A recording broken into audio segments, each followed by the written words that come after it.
And with this final piece of the puzzle, our blueprint is done. Give your audience the heroes they started this journey with, give them a truly evil villain to fear and root against, and make all of that function properly by utilizing a well-placed time jump. That's how you can begin to make Star Wars Episode 9 great.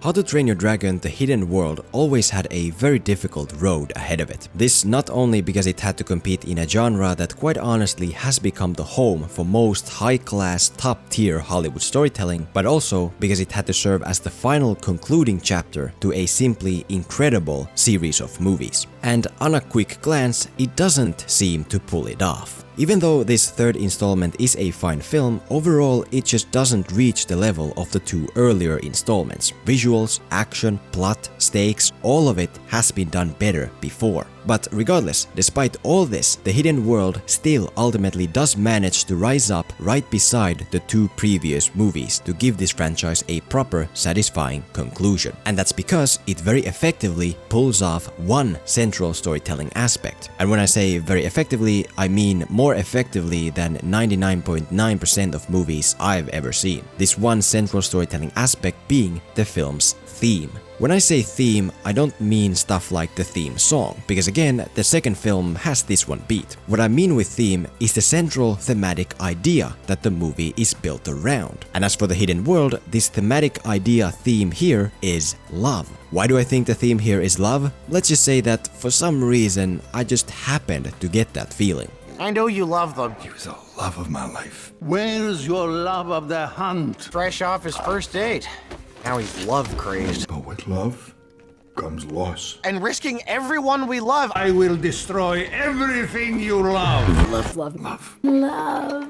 Joking aside, what you just saw is the proper way to handle theme. Whatever your key thematic word is, you should always keep bringing it up so that it subconsciously digs itself deep into the audience's brain. But that said, there is much more to using theme in a movie than just having characters repeat it out loud over and over again. And that, fellas and fellarettes, is the reason we are here. Let's ride our flying lizards into the world of How to Train Your Dragon 3 in order to find out how it utilizes theme to make up for its other storytelling weak points. How, despite clearly being inferior to its predecessors in multiple ways, it still manages to live up to their high standard. Let's find out in what ways you can perfect your movie to be that much better with nothing but the proper use of theme.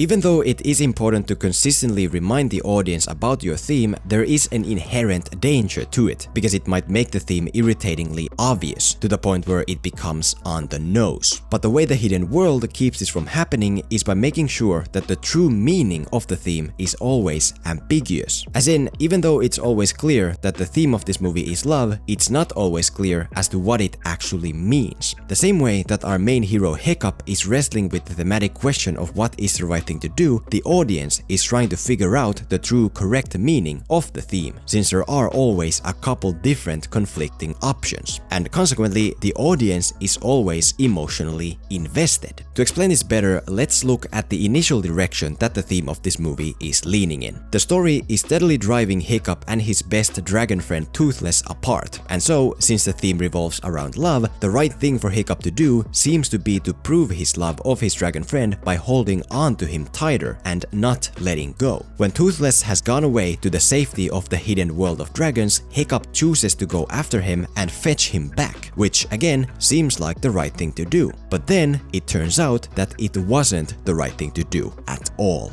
Toothless! Come back!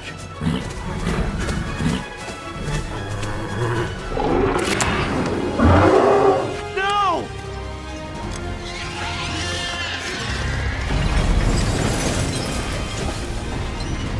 And now our little game must come to an end. As a direct result of Hiccup's actions, Toothless and all the other dragons are successfully captured by the villain. And when this happens, it becomes clear to Hiccup and to the audience that holding on is the wrong thing to do, the wrong thematic answer. Instead of holding on, the correct answer is just the opposite. Above all else, this movie is about maturity. And as any adults here already know, maturity by definition means letting go of the things that you love. In order to save Toothless and the other dragons, Hiccup is forced to make the tough choice to abandon his incorrect view of the thematic question and move to the correct one. And so, after a lifetime of thinking that he's nothing without his dragon friend, he finally matures to be his own person. He finally learns that sometimes love, no matter how much it hurts, means letting things go, which is exactly what he at the very end does, figuratively as well as literally. Save him.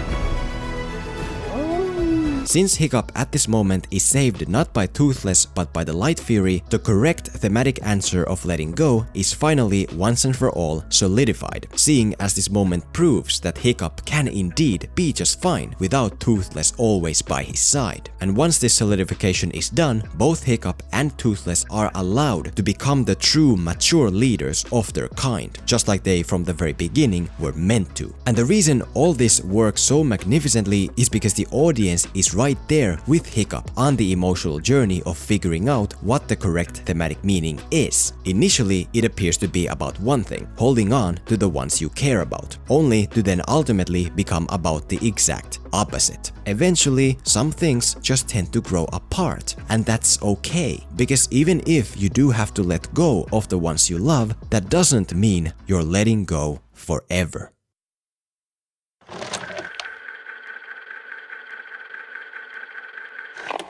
The second thematic brilliance of Hidden World is the way it uses theme to connect every separate narrative element into one, in a way that makes all of it feel incredibly focused and powerful. In other words, everything and everyone that exists in this movie is in some way connected to the main theme of love and maturity. And when I say everything and everyone, I do mean everything and everyone. Firstly, we obviously have our main protagonists, Hiccup and Toothless. Both of them have their own loved ones that require them to mature, and that's what they do. They grow up with their queens to be proper kings that their people and dragons need them to be. That alone is already good, but because this movie wants to be more than just good, it doesn't stop there. We also have a bunch of smaller side characters who relate to the main theme as well, in their own different ways. We have Jonah Hill's character, who has a thing for Hiccup's MILF mom and wants her to see him as a man instead of a boy. We have this rock-hard female twin who at the end finally opens her cold heart. We even have this Hiccup's uncle mentor guy who initially fears these tiny dangerous dragons, only to then at the end learn to accept them as allies.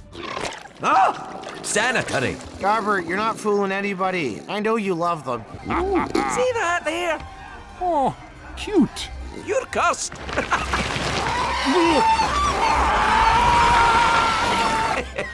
I guess you're not so bad after all. I'm not gonna say it's all flawless, as there are a couple exceptions that don't obey the theme, like this male twin character for example. At the beginning, he uses a fake beard to appear manly and tough, and while at one point it seems like he realizes he doesn't need it, he ultimately never matures from it, which makes him a lot less effective of a character. But for the most part, all of these smaller side characters do connect to the theme in some proper way, and as a result, they all feel much bigger and more memorable than what they by themselves ever could. So far, it's all very great, but again, for this movie, very great is not enough, and so it keeps on pushing and pushing and pushing. Why does the villain dragon hunter hunt dragons? Because he genuinely loves how it makes him feel. Why do the villagers at the end move to a place that isn't their beloved home village? Because unlike their ancestors, they have learned to grow past their home village. I mean, we get to the point where even characters that aren't alive in this film are directly connected to the theme of this film. But with love comes loss, son. It's part of the deal. Sometimes it hurts, but in the end, it's all worth it. Listing all this same connected theme stuff out like this, you might say that it's a bit too repetitive and excessive. But think of it like this. Instead of being all over the place and doing a dozen different thematic things at once, this movie puts all of its narrative ammo in one single gun barrel. And as a result, the eventual shot from this gun feels highly focused and powerful. In other words, when this movie focuses its thematic runtime exclusively on love and maturity, and then at the end concludes itself with all the villagers maturing with Hiccup and letting all of their beloved dragons go, you really feel it in your heart.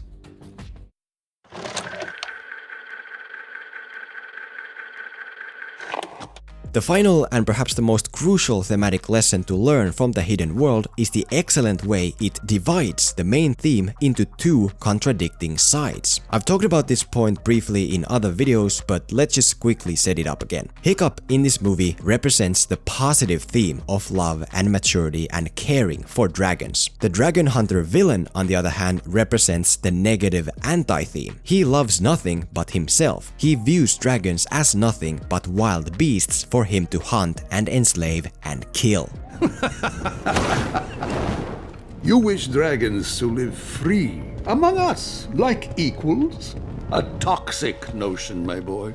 History has shown that we are the superior species. The reason this method of making the hero and the villain represent contradicting thematic sides is so important is because it by definition injects the narrative with constant, unavoidable conflict. But even though most movies would be satisfied with doing only that, The Hidden World once again stands out by taking it even further. On top of dividing the theme into contradicting sides, this film goes out of its way to make sure that the positive hero side always seems much weaker and more difficult than the negative villain side. Meaning, because the villain doesn't care about the lives of dragons like our heroes do, he gets an evolutionary advantage over them. Why are Hiccup and the villagers in this mess to begin with? Because they care about dragons. Why are Hiccup and Toothless unprepared for the villain? Because the villain introduces this new dragon love interest to distract them. Why do these bad guy dragons always have the upper hand? Because they are emotionless killing machines. Why does Toothless get captured? Because Hiccup's love for him made him bring him back. Why can't the villagers use their dragons to defeat the villain? Because he holds Toothless's love interest as hostage. And so on. All of this is a deliberate way for the movie to show the audience that the negative thematic side is much stronger and easier, and that perhaps it would be the better choice, since the only thing that seems to come from the positive side is pain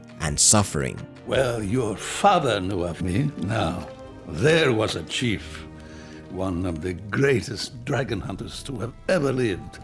He changed his mind. And look where that got him.